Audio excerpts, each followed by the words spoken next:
asked to tell you all the story. But first, you need a few pieces of information. One, the place I feel closest to God is Shishibi Counseling at H.O. Bartle Scout Reservation. And two, I never knew my grandfather. He died 1 week before I was born. So, back to Shishibi. The very first time I ever sat in Shishibi Counseling, I heard the voice of God. I heard the voice of God in the wind. I heard the voice of God in the trees, in the grass, and especially in the starlit sky above.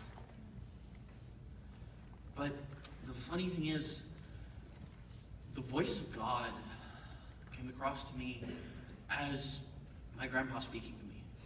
I heard Ken Gates talking, a man I had never knew, yet it felt as if I had grown up with him next to me my entire life. See, that summer I had also met two of his best friends, Mike Magenheimer and Denver Harris. And all they had to tell me was what a great man he was and what a great friend and Christian he was. Tammy asked me today to tell you all a story about the ripple effect, God, and honestly, this is the first thing that popped into my head. It was the story of how many hundreds of boys my grandpa mentored and influenced in his time as chaplain and as scoutmaster, and the thousands of boys they've influenced since then, how Denver Harris and Mike Magenheimer still serve and still, well, give back to scouting because of the example he set.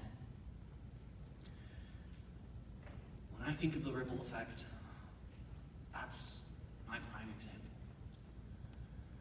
And I mean, as Christians, that should be everyone's prime example.